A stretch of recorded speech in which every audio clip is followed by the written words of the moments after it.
Welcome to the Navic Gaming Podcast, where it is our mission to explore the business and future of video games. We bring together the industry's brightest builders, investors, and thinkers to keep a pulse on current events, dissect emerging trends in games, share lessons learned, and have a great time. This podcast is also part of Navic's growing ecosystem, which ranges from free and premium research to consulting and advisory services. For more information, visit www.navic.co. This episode is brought to you by Lightspeed Venture Partners. Lightspeed is a globally leading venture capital firm with over $29 billion in capital under management and more than 500 investments across the US, Europe, and Asia. With its dedicated gaming practice, Lightspeed Gaming, the firm is investing from over $7 billion in early and growth stage capital, making it by far the largest fund focused on gaming and interactive technology. Lightspeed's team combines deep expertise in gaming with a global multi-stage investment platform and a culture that truly puts founders first. Selected investments include Epic Games, Snap, and Stability AI, as well as game designers and producers who led the creation of titles like Fortnite, Call of Duty, League of Legends, Valorant, StarCraft 2, and many more. For more information, simply go to gaming.lsvp.com or check out the details in the show notes. And with that, let's jump into the episode. Hello, everyone. I'm your host, Devin Becker, and today I'm delighted to be joined by Geeshan Willink, CEO of Nefta. And Nefta is a privacy-focused AdTech provider, among other things, it sounds like. And today we're going to be talking about the future of games and ads and sort of all this craziness around that and privacy. But just to familiarize listeners, could you just quickly go over your background, the origin of Nefta, and kind of what you guys do today? Yeah, absolutely. Hey, Devin, great to be on the show. A lot to unpack there. I'm going to start with myself, my background. Originally, I'm English-Dutch, grew up in England to parents from the Netherlands, have spent the last 12 years in business, firstly in consulting at banks. Then I moved into startups. I moved to Barcelona for 3 beautiful years, built an early stage company there, learned all about the tech and business sides of building a company, then moved to Berlin, co-founded my first company in FX trading, was very technical, built out all of the systems, the technology systems there, sold the company in 2019 to a French company called IBAN First, and then built another company in bond trading and machine learning, combining a lot of data in to help insurance companies improve their bond strategies. And that we merged with a company in 2021. Yes, moving on to the more important stuff, the more fun stuff, Nefta. What is the origin of Nefta? What does it do today? We are trying to disrupt the ad industry. We think that gaming companies have been hugely underserved in the ad tech market, and we're trying to do that with both our ad network and our pre-mediation solutions to primarily, of course, deliver superior revenue performance in ads, as well as to rebuild some of this trust that has been lost over time in ad tech. So Nefta started as an idea for a game, basically the combination of Monopoly, Pokemon Go, with collectible cards of real-world points of interest. And those cards would be on the blockchain, so tradable. And I did this with my brother, who's been in media and gaming for more than a decade. I built out all of these technology systems and saw the potential to pivot into a SaaS model, as my background was much better suited to working with business customers and not on the consumer side. So pivoted that, had all of the tech built, acquired early adopters, brought together a fantastic team, and raised 1 million from Picus Capital. A big shout out there in February, March 2022. And basically, as part of that founding team, we hired someone from Outfit 7 who was instrumental in building all of the incredible ad tech there. which is their in-house mediation service, and their bidder. A lot more to unpack in these terms, etc. And so we came to market with this SaaS infrastructure platform, but AdTech was in our DNA, and was always the strategy to figure out how AdTech would work. So we scaled that Web3 infrastructure platform. We built the AdTech piece. We raised our seed round of 5 million, led by Play Ventures. And they put their largest ticket from their Play Future fund. They're a fantastic team. Big shout out there also. In the end, that round was oversubscribed, but goodness, it didn't feel like it was oversubscribed going through it. Talked to 100 investors over a 3-month period. It was a real grind, but we came out, and we have the resources to have a great chance at actually disrupting this industry a little bit. Cool. Well, yeah, definitely a lot there. Long history that definitely sounds like the destination is much different from the origin. I guess the question then is, and you touched on this a little bit, but I want to just find out if there's a little more to unpack on this. Is what relationship, if any, there is either now or previously between what you guys were doing in Web3 and the AdTech stuff outside of just the AdTech being in your DNA? So we built all of this Web3 infrastructure stuff. The idea is to profile wallets on chain and look at the value that they have on chain. But what we saw in the Web3 space was that it needs scale.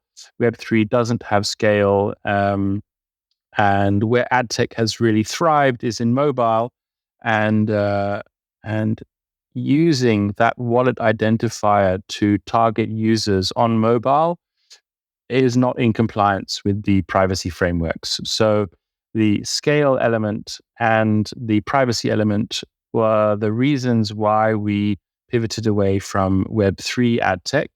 But then we got really into the privacy angle, because that's what has caused so much issue in the AdTech space. We hired expensive lawyers. We dug ourselves into this privacy angle, and what we came to conclusion is that the solution is first-party data.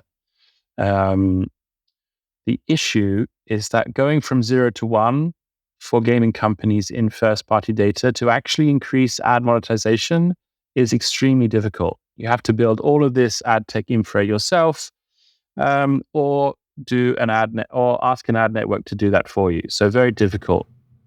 Can you explain what you mean by first-party data and how that works in terms of, in relation to ads and data from users? What we've done is we've standardized the way first-party data is structured. What that means is we look at all of the interactions that players have within games. We collect all of that data, we process it in a privacy-compliant way. We'll go into more details there, and use that data inside real-time machine learning pipelines and inference to modify the advertising bid price for a specific ad opportunity impression. And basically, the idea is that we correlate the value of the user with the value of the advertising bid, with all of this in-game behavioral data directly coming from the publisher. So when you say value of the user, do you mean general value or value maybe to that specific advertiser? Because obviously there may be advertising to different types of players and things like that. Is that part of that? Or is it just value in terms of this is a player that spends money, things like that? No, it's exactly like you described. All of that behavioral data is combined with advertising data, and the algorithms correlate which type of behavioral archetypes or behavioral characteristics perform well with different types of ad creatives. So certain users, certain cohorts will perform better with different types of ads, and the algorithms will automatically improve click-through rate with automatic training, retraining. Exactly. That's how the system works. So, I mean, the obvious question, I guess, is that advertising these days, especially post-IDFA, is really about targeting users, so you're not spending money on people that just aren't your right customer, right? And that's generally what is a good idea for games to be doing, because they have limited budgets to try and acquire users, and acquiring users that are just going to churn anyways, kind of pointless. So the question is really, why is taking this approach where you're technically leaving yourself with a lot less information, a better balance with privacy versus trying to actually learn more about the user and directly targeting people, like, the Facebook style of things where they're very, very specific down to, age, location, all that stuff? I think the key differentiating factor that you need to be aware of is PII, personable or personally identifiable information. And of course, Facebook have a huge amount of PII, name, email address, age, all of this you can use to identify a person.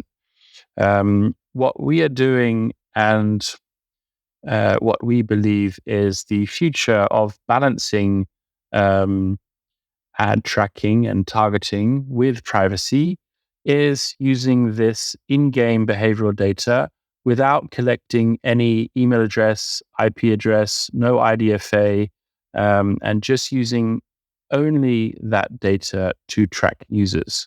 The big thing with AT&T, the Apple privacy framework, is that you can't track users. And the thing is the way users are defined. So users are defined in certain ways, but as long as you don't collect PII, you're able to track users and correlate with advertising value.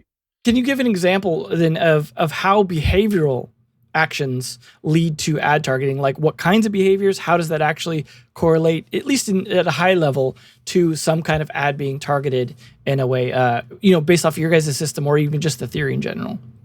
What we ask from game publishers is to look at their games, and we help with this, to send us the data that differentiates the user player trajectories.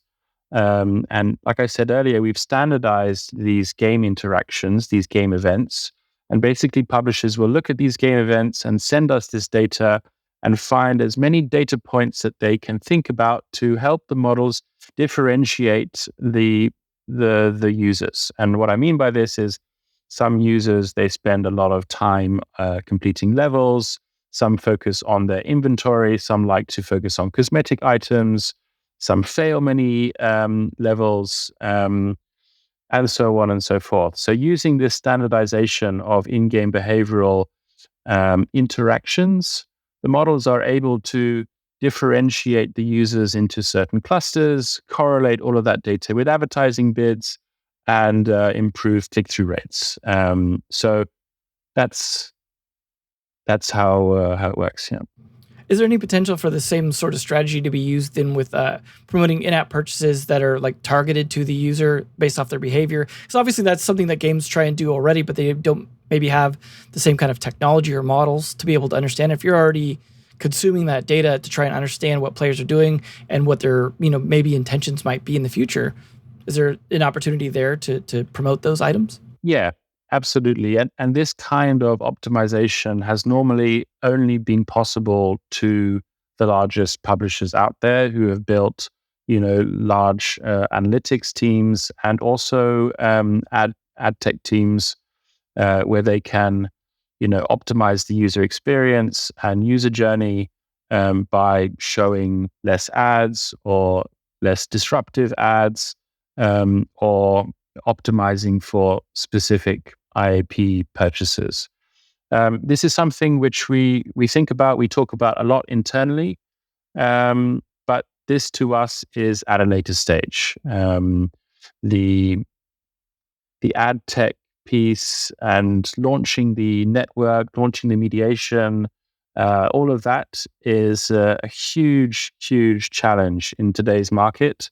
And so, we will focus primarily on that at the beginning, and then these kind of services we can add later on. But it's certainly in our wheelhouse with the team that we have and the knowledge to launch something like that on top of the solutions we have. Well, then I guess the question that I have is too, is when you're talking about building up all this, starting kind of from zero with different games and things like that, Are there kinds of games that this happens to suit better for a couple different aspects? One is being able to collect player data, like, how long people are playing, those kinds of things, the sort of different nuances of data that might be coming from different types of games, as well as games that use ads more than others. For example, a hyper casual game is going to be very ad dependent, but at the same time also not a lot of player behavior differentiation or purchasing habits in those kinds of things.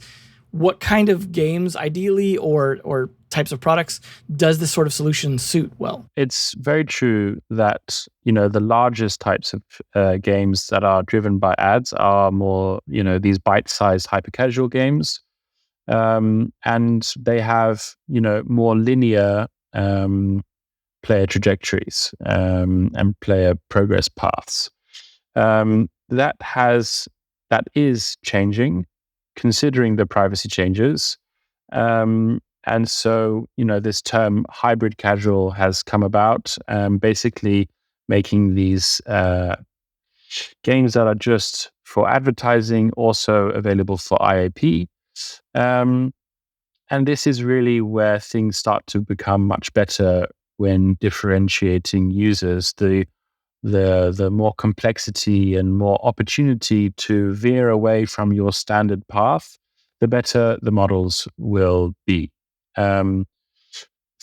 Fundamentally, it is the volume, depth, and variability of events that are sent to us that enable the models to differentiate the user trajectories. And lastly, part of the privacy is that we build models per app and per publisher. And so it's not a question of trying to compare apples with pears. We only have one model per app or per publisher. And so the models will find the variability within all of that data that you send and not try to look at all of the different genres. So it's game by game with the model. And so that's how we improve accuracy, improve performance on a model by model basis, if you understand what I'm trying to say. Yeah, definitely. I mean, would you say overall then player retention is something that improves accuracy over time so that better ads can even be served if a player, you retain them, but they don't spend money on IAP, but you might be able to serve them better ads the longer that you retain them in the game because of those deviations you mentioned? Well, this is a publisher's dream. A publisher's dream is to be able to have more control over what ads and how disruptive the ads are within specific placements. As a publisher, you don't have a lot of control over this. So this is something, again, we are thinking about and exploring to allow publishers to modify what is shown in specific placements for specific users. Perhaps a high potential user doesn't or shouldn't be interrupted with an interstitial ad, but they should just continue on their user journey. But publishers don't have that level of control yet, which is another area which we are exploring. So, one of the things that I think is going to be the question in a lot of people's minds is, how does this sort of thing compare in terms of pricing, ad inventory, all that kind of stuff? I mean, obviously you guys are starting a little bit from the ground up, but at the same time, how does this work compared to traditional style of advertising and bidding and things like that, especially on the ad inventory side, because you're targeting users differently? At first, it's, cost per click and cost per install, and these installs are attributed via MMP providers. How they attribute installs, the types of data that they collect, that is their business. We receive the data from them, and that is how existing AdTech players are able to do post-install event optimization campaigns, ROAS campaigns, and so on. And so we will start with cost per click and cost per install and move into using that externally attributed install data to post-install event optimization and ROAS campaigns. That is how we will be pricing it. Another key component here is in margin. Traditionally, in the ad tech space, margin is not transparent. Ad tech providers adjust margin at the beginning. They have a very low margin, and then they increase margin after the trial period or proof that things work is over. You have large incentives that are paid to publishers to get them integrated into a new SDK, custom deals, etc., which is also part of the reason there is a lot of distrust in this space. We are trying to do something different. What we are doing is we're introducing a fixed margin of 15%, and that is less than what I would call the average of about 30%. But we're also introducing a margin reduction system, which enables the margin to be reduced in a transparent way down to 5% based on the volume and contribution to the ad network that a specific publisher brings. So we're trying to do something quite different here when it comes to our actual margin and it being transparent. And how does scale affect all this in terms of when you're talking about like a game with a very few amount of players or a game with a huge, massive amount of players? Obviously, for example, that might provide more training data, but also might provide like a variety of different ad targets. How does scale affect all this concept outside of just simply more training data? Of course, things work better with more data. The models have more nuance to find those nuggets of players that perform well with specific creatives. It does work on small games as well. If you lean into the data that you send, like I mentioned earlier, that volume, depth, and variability, the models can still improve eCPMs at small scale, but it's going to, because of the model per app or per publisher. But of course, it's going to work with larger titles and have a higher impact. So are you tracking anything on this stuff to verify, if they go and they actually click through the ads and they do some kind of post, action and actually, the ad essentially works? Are you first off tracking that in some way to know the effectiveness of the ads in the system, and then secondly feeding that back into the trading data at all to be like, hey, here's positive feedback on that. We verified that you guessed correctly with the model, basically. So we are not doing any of that attribution ourselves. We are relying on third-party attribution providers to tell us which campaigns have been able to acquire which users. And like I mentioned earlier, we will be introducing the post-install event campaigns, optimizing for a specific in-game event, and introducing the ROAS campaigns, which combines that attributed data with the internal data. Is there a risk at all with some of this, if you have, say, low ad inventory, potentially skewing the data where people are being shown the same ad over and over, and that might affect what the rates look like through the attribution and skew the model further where it's like, oh, it thinks that ad's effective because it's just the only one being shown to that user. Those kinds of things, those kinds of problems, I imagine, with low ad inventory at the beginning. I mean, it touches upon, the pacing algorithms that are used inside the bidder. And basically there are levers which we control, which determine how often a user sees the same ad. What is the ad fatigue? And that's something which we control. And you can see when you launch a campaign, the point at which ad fatigue comes into play, and the effectiveness of that campaign starts to reduce. Is there a specific type of ads that this is specializing in terms of like interstitials or rewarded, and also playable versus non-playable? Any particular types that it's kind of specializing in? Rewarded video and playable ads being, the most engaging ads and the best performing ads out there. And we work with all of these ad formats as well. I haven't got enough concrete data to tell you, the system works the best with banner ads. Well, I mean, overall, like now that you guys have been doing this for a little bit of time, what have been the biggest challenges to really growing this idea and concept? Because, I mean, as far as I know, there aren't a ton of people doing this just yet, and you're entering kind of a mature industry.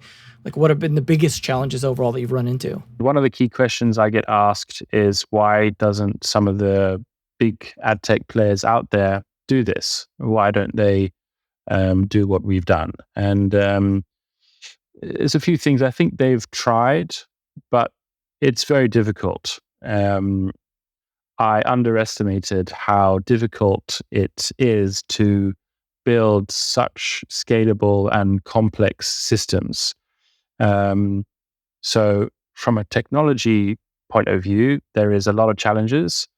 From a business trust point of view, there is a lot of challenges as well. I think there's a huge amount of distrust and dissatisfaction with large ad tech providers out there at the moment, but there are very few alternative solutions. Launching a marketplace business in itself is very difficult. You need buyers and sellers, publishers and advertisers at the same time. And because the market is dominated by big players, we are being integrated through third-party mediation. And there's difficulties in that also, because you can only bid at fixed eCPM prices, and you don't have access to fair ad auction dynamics.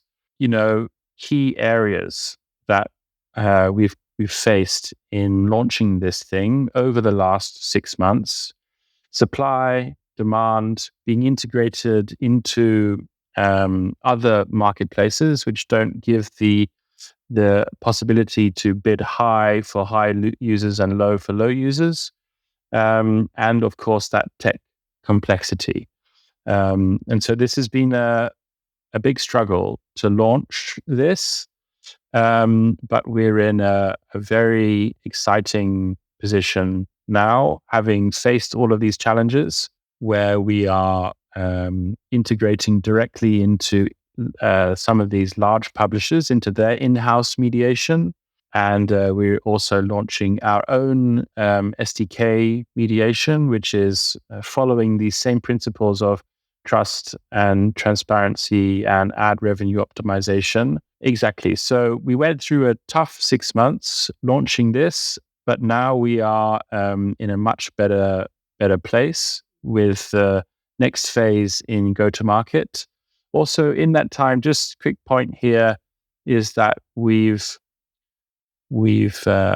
done some case studies internally using internal data coming from publishers, and we don't want to go to market and say, "Hey, look at this case study," because it's data that we have internally, and there's not a lot of trust in ad tech, so people are going to be like, "Yeah, you just manipulated the data."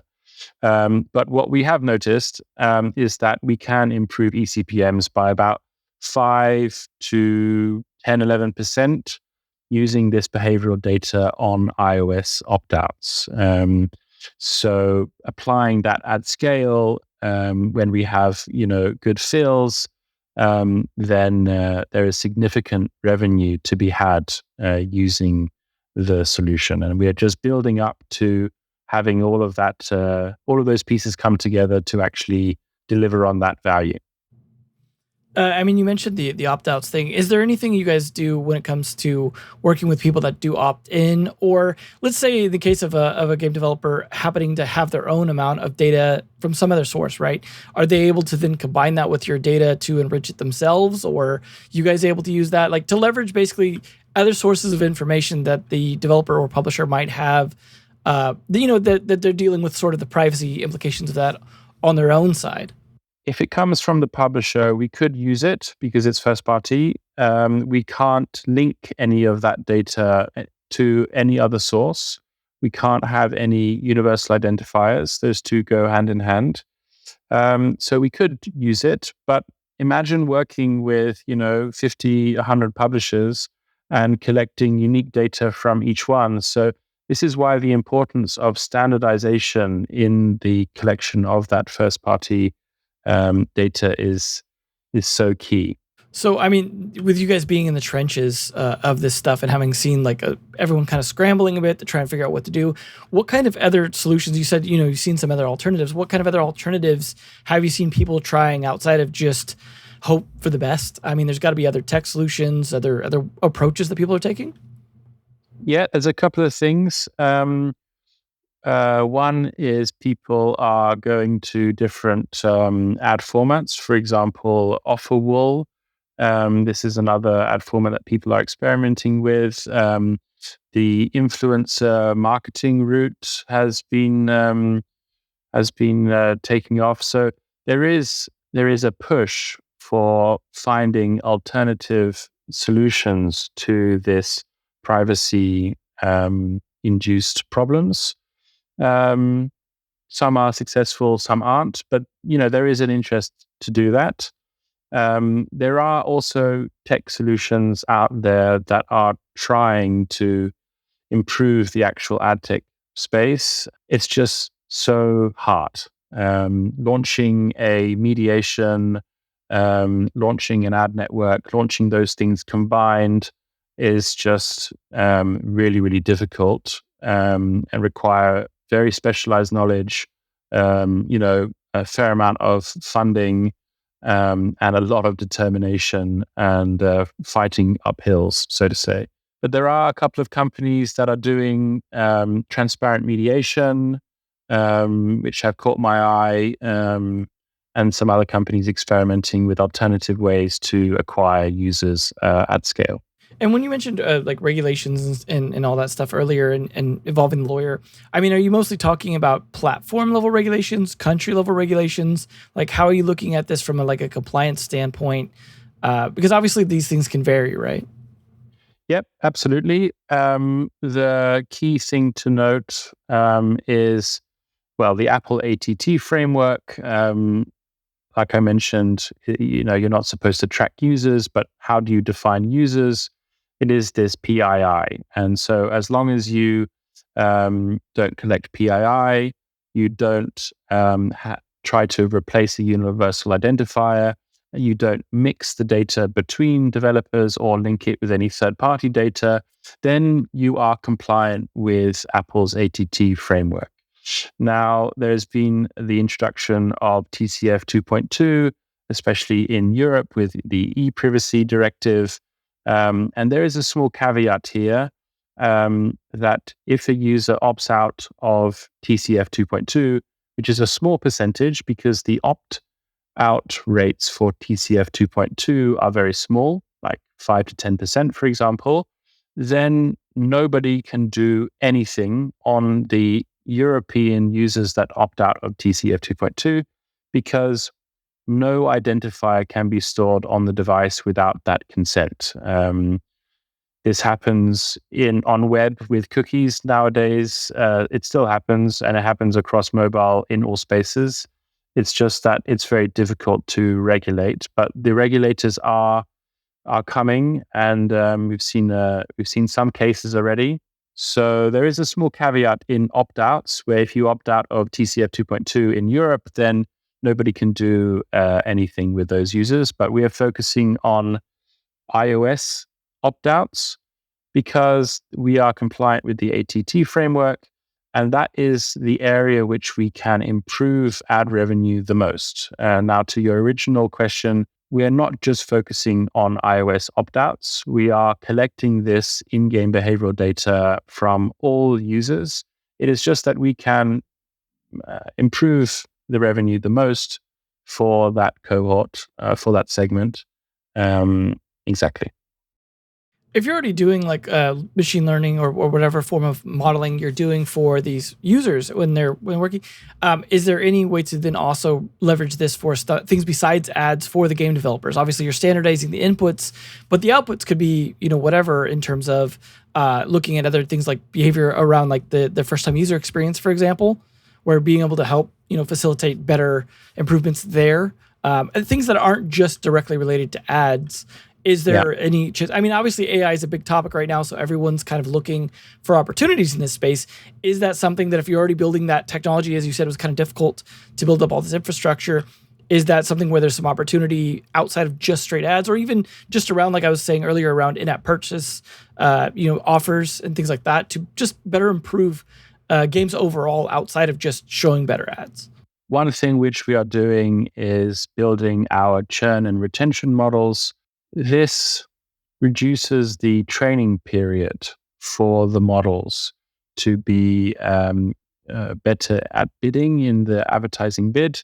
And these churn and retention models can be used for other solutions. If you think a user is highly likely to churn within that, those first few sessions, is there ways to modify the game to improve that, improve the likelihood that user stays, that they retain. To be able to do that, to go from 0 to 1 with that is quite difficult. And it also means you need to control, firstly the ads, because ads are part of that monetization strategy and the user experience at the beginning. So how quickly do you start showing ads? And is that driven by data? How quickly do you start offering IAP opportunities? Is there perhaps an offer that you can give to the user if they are perceived to be likely to churn? These are all questions which game developers are asking. There are some solutions out there to combat this, but also publishers need to be able to control the ad stack and be data-driven enough to use third-party solutions to control that user experience. So for us, like I said, we've explored this. We will probably do something in that space, but not in the near future. And I guess there are a few platforms out there that game studios can look at to improve that game design. Just wanted to add another point here. In the way the models work, right now we're collecting all of this behavioral data, using and correlating that with ad creative data to improve click-through rates. Where we get really excited is more in player trajectories and sequence embeddings, similar to how these large language models work. When you hear they say, yeah, this model is 70 billion parameters, 400 billion parameters. I don't know how many GPUs that uses. But basically, this is the same idea where we take all of these events and put them into these large matrices, if that's the right way to pronounce that word, and look at the sequence of events and correlate the sequence of events with the ad creatives. And I think that is an area which will will be the next iteration in improving eCPMs from our side, is actually improving the modeling techniques based upon those large language models. Is there any chance then to also feed this? I mean, we're talking about the game developer, but also towards ad creatives and other things around that advertising space when it comes to filling that ad inventory. When I imagine talking to advertisers, is there also a way then you can use what you're doing to also help improve the quality or obviously you're improving the targeting, but just anything you do to improve the ad space in general on the ad side, on the creative side? I think there is a lot of dissatisfaction again with the quality of ads. Having many end cards, the X button is not being shown, very long videos, tap on off until the ad is finally gone. So the actual user experience is pretty poor there. A lot of complaints. There is something you can do there when it comes to configuring ad placements from the publisher's side to give them control over what kind of videos are shown, how long they are, how many end cards are shown. So there is certain controls that can be given to publishers from that angle. That's certainly something we would like to do. From an advertiser's perspective, getting the data into which creatives are performing well in which jurisdictions, in which segments, that is key in iterating with creatives. And I guess I touched upon a point there, iteration of creatives. And there's been discussions, on generative AI and advertising creatives. What is the way those two things work hand in hand? And does it increase that iteration in creative production? I think yes. And over time, as these models get better, it will be creative teams will be better assisted to produce larger amount of creatives and let these models loose on comparing a larger number of creatives, more variations of creatives with all of the other data to squeeze the ECPMs and squeeze the performance from a new perspective. Exactly.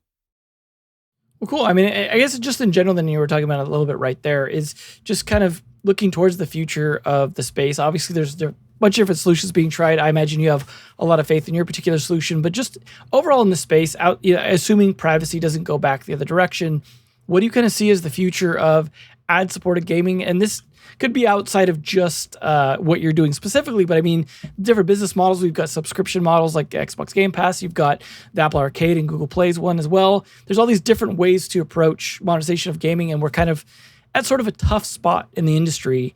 So especially having pivoted a bit, you guys yourselves, what do you kind of see as the future? And is there any relation to Web3 in that, or any other the sort of technologies? Obviously AI as well. I think and hear, a much larger shift to IAP. So games that are only monetizing through ads are struggling, clearly. So they are introducing IAP and, testing whether or not IAP is viable with that user base to diversify away from just purely ads. I think there is a large dissatisfaction from gaming companies with large ad tech providers who are, you mentioned it, publishers, game developers are struggling, posting their worst quarters yet, whereas some of these large ad tech providers are posting quarter over quarter growth. And so to me, that is a trend which won't last, and at some point it will break. And I think so there is certainly a need in the ad tech space for subscriptions, for console. To be honest, it's difficult for me to say I'm so focused on the ad tech space. There are certainly other people who are better equipped to answer that question. You did actually make me think of another thing I don't think we completely addressed, which is obviously there's a lot of non-personal information that you're getting, right? So one of the things that I wonder is about you definitely want to kind of understand maybe some idea of the demographic in terms of like where the user's located.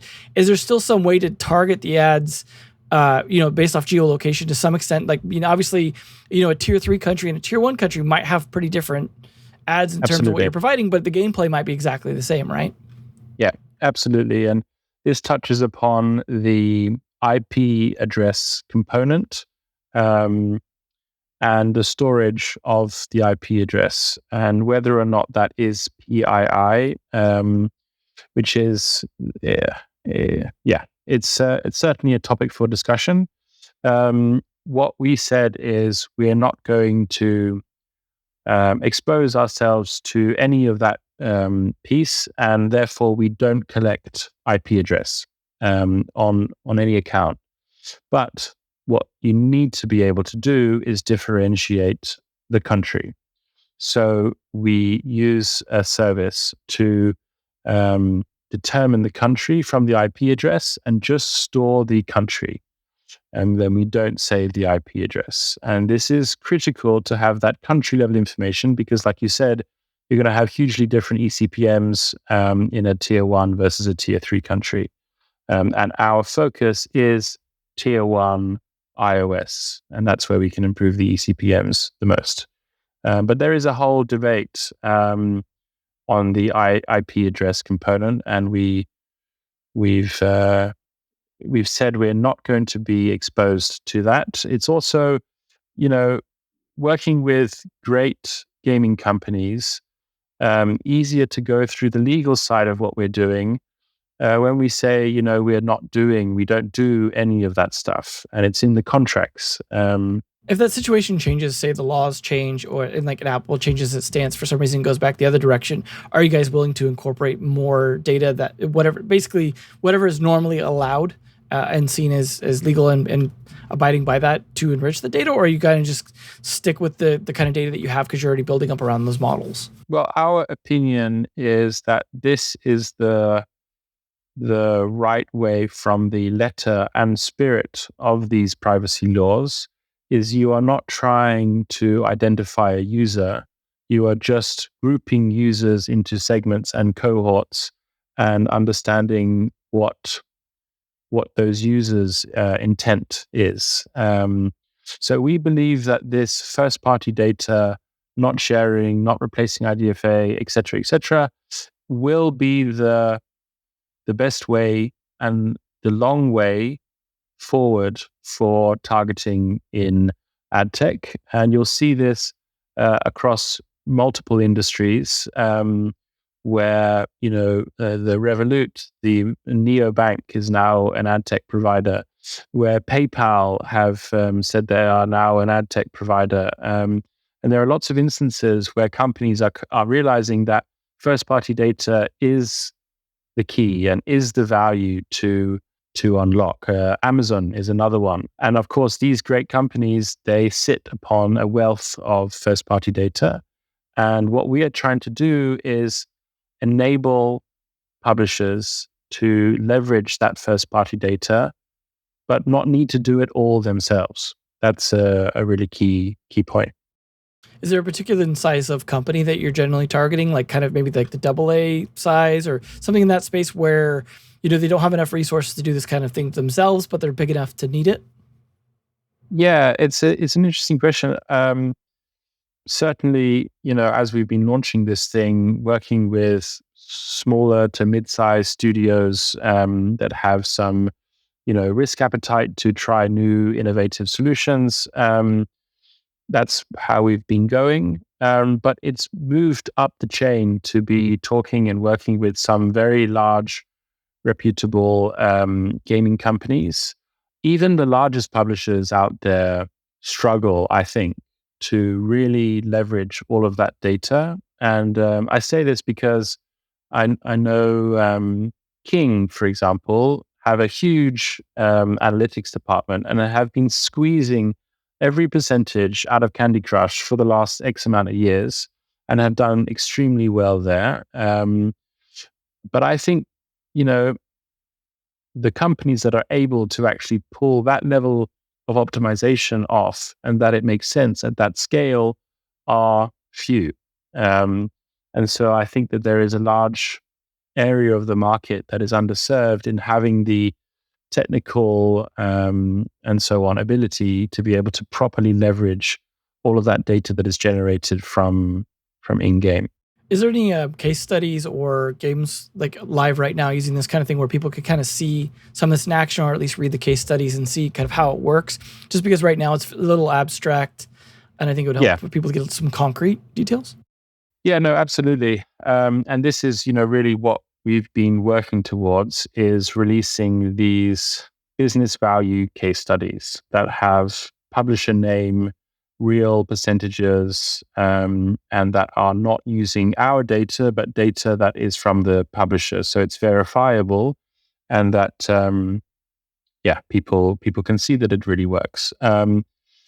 It goes back to the issues that I've described earlier in launching the network, in acquiring the scale to have statistical significance to really show how much this works at a large scale for a specific or for multiple publishers. We've got this technical case study internally, and we will release these case studies. We will hope to release one very good one in the next 2 months, I would say.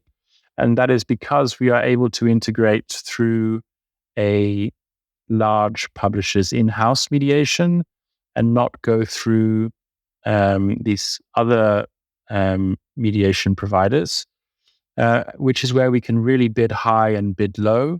And we have access to these fair auction dynamics where the auctions aren't controlled by by other people. They are just fair. So we're working on it, and we're getting there. We've proven internally we're very committed. We know that first-party data is the future in the long term, and we will continue iterating to improve eCPMs the most using this data over time. That's just a couple of thoughts. Yeah, and where would be the best place for people to kind of find, you're talking about these potential future case studies, things like that. Would that just be on the website, or is there going to be a good place where people could just be ready to get this information? Mm-hmm. LinkedIn's the best place. Follow the company, interact with the team. That's definitely the best place. Of course, it will be posted to the website, but LinkedIn is the best. Cool. We definitely look forward to seeing that. I would like to see a lot of this action myself, just to get an idea, because obviously it all sounds great, but it's something that I think we need to kind of see how it works over time, especially with it being as nebulous as learning and modeling are all the rage these days. So hopefully it works out, but I definitely would love to check it out when you guys have that live. But I did want to thank you for coming on today and talking about it. I think it's going to be a very interesting space going forward. Obviously a lot of problems needing solved, and you guys are definitely taking a big crack at it here. So hopefully that'll work out. But thanks for coming and explaining everything. And if you want to plug the website, I think it was nefta.io, was it? Yep, that's right. Cool. So definitely make sure to check that out. And you guys are doing a lot of cool stuff. So who knows, maybe even more in the near future, as you guys tend to do a lot of cool different things. So yeah, fantastic, Devin. Really good to be on the show, and looking forward to catching up again soon. Awesome. And thanks everyone for listening. I hope you had a good time, learned some new stuff, and definitely make sure to check out what Nefta are up to at nefta.io. It's nefta.io. So you don't confuse it with NAFTA, as you mentioned earlier. But thanks again, both Geeshan and you listeners, and we'll catch you next time. If you enjoyed today's episode, whether on YouTube or your favorite podcast app, make sure to like, subscribe, comment, or give a 5-star review. And if you want to reach out or provide feedback, shoot us a note at podcast@naavik.co or find us on Twitter and LinkedIn. Plus, if you want to learn more about what Naavik has to offer, make sure to check out our website, www.naavik.co. There, you can sign up for the #1 games industry newsletter, Naavik Digest, or contact us to learn about our wide-ranging consulting and advisory services. Again, that is www.naavik.co. Thanks for listening, and we'll catch you in the next episode.